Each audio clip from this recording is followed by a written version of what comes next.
నమస్కారం. Rainbow sky events and media వీక్షిస్తున్న ప్రేక్షకులందరికీ కూడా శుభాభివందనలు. ఈరోజు ముందుగా మనం నాదం, అది జీవన వేదం.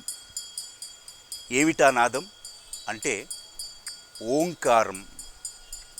ఓంకారం అనే అక్షరాన్ని అంటే ఆ బీజాక్షరాన్ని చూస్తే దాంట్లో ప్రస్ఫుటంగా కనిపించేది గణపతి.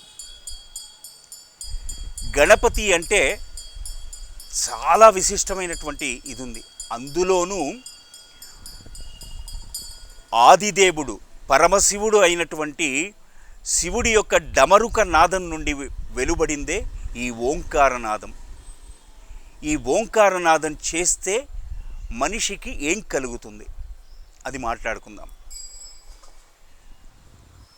నిజంగా మీరు ఒక సంగీతాన్ని వింటే ఏమనిపిస్తుందండి? ఒక్కొక్క రకమైనటువంటి కీర్తనకి కావచ్చు, ఒక పాటకి కావచ్చు, ఒక భజనకి కావచ్చు, మనిషి ఒక్కొక్క సందర్భాల్లో అది వింటూ ఉంటే ఎనలేని శక్తి మెదడులో పనిచేస్తుంది. ఒక్క మెదడు మనకు ఆ సంగీతం ద్వారా పని చేయగలిగితే మనిషి యొక్క జీవనాడులన్నీ కూడా కదలికలు మొదలయ్యి అతనిలో ఎనలేని శక్తి వస్తుంది, ఉద్భవిస్తుంది. మరి ఈ ఓంకారనాదం ఏంటి? కళ్ళు మూసుకొని మీరు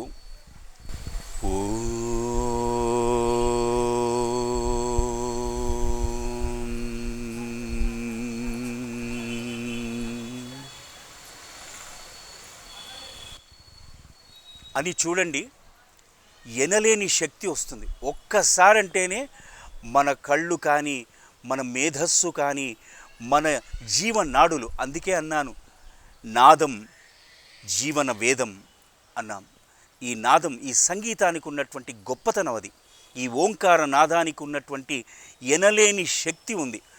రోజు ఇంట్లో ఒక్క 5 నిమిషాల పాటు ఓంకారనాదం మీరు ఎంతవరకు అనగలిగితే అనండి, మీకే తెలుస్తుంది. మీ యొక్క ఏ వ్యాధి కూడా దగ్గరికి రాదు. మీరు ఇంకోటి గమనించండి, గుళ్ళల్లోకి వెళ్ళి ఒక ఘంటానాదం చేయండి, అది ఓంకారాన్నే ధ్వనిస్తుంది. అయితే ఊరికే కొట్టి ఎక్కడో పక్కనో నిల్చొని కొట్టకండి, సరిగ్గా ఆ గంట కింద నిల్చొని కొట్టండి. ఆ నాదం అయిపోయే వరకు మీ శిరస్సు ఆ గంట కింద ఉంటే ఎనలేని శక్తి వస్తుంది మీలో. అది ఓంకారానికి ఉన్నటువంటి శక్తి. సృష్టి అంతా కూడా ఒక నాదం. మీరు రాత్రిపూట నిద్రిస్తున్న సమయంలో బాగా చెవి వినికిడితో వినండి, గాలిలో వచ్చే సౌండ్ కూడా, ఆ శబ్దం ఏదైతే ఉంటుందో ఓంకారనాదమే వస్తుంది.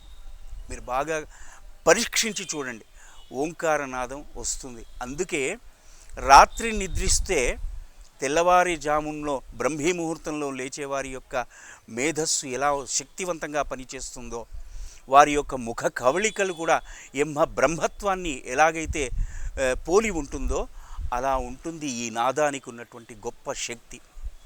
మీరు ఏదైనా చూడండి. అందుకే మీరు బాగా గమనించండి, బ్రహ్మకమలం పూస్తుంది అంటారు. అది ఎప్పుడో పోయేదు. రాత్రి 11 తర్వాత, 12 తర్వాత, ఉదయం 4 గంటల మధ్యలో బ్రహ్మకమలం వికసిస్తుంది. మీరు బాగా వింటే బ్రహ్మకమలం విచ్చుకుంటున్న సమయంలో ఓం అని శబ్దం చేసుకుంటూ ఆ బ్రహ్మకమలం విచ్చుకుంటుంది. అంటే నాదానికి ఉన్నటువంటి గొప్పతనాన్ని ఆ పుష్పం కూడా గమనిస్తుంది. అంటే అది అతిశయోక్తి కాదు. మీరు నిజంగా ఇంట్లో కూర్చొని ఈ నాదాన్ని మీరు చేయగలిగితే మీకు ఎనలేని శక్తి వస్తుంది. కావాలంటే మీరు ప్రాక్టీస్ చేసి చూడండి, తర్వాత మీరు ఈ ఛానల్ వారికి చెప్పండి, అవునండి మేము ఈ శబ్దం ద్వారా ఇలాంటి లబ్ధి పొందాము అన్నది మీరే గ్రహిస్తారు. అందుకే ఈ ఓంకారనాదానికి అంతా ఇంత కాదు, ఎనలేని శక్తి ఉంది.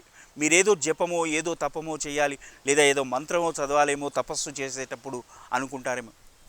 ఓంకారనాదం చేయండి, ఎనలేని యోగా మీ యొక్క శరీరంలో మీకు తెలియకుండానే దానంతటా అదే గొప్పనైనటువంటి శక్తిని మీరు పెంచుకోగలుగుతారు.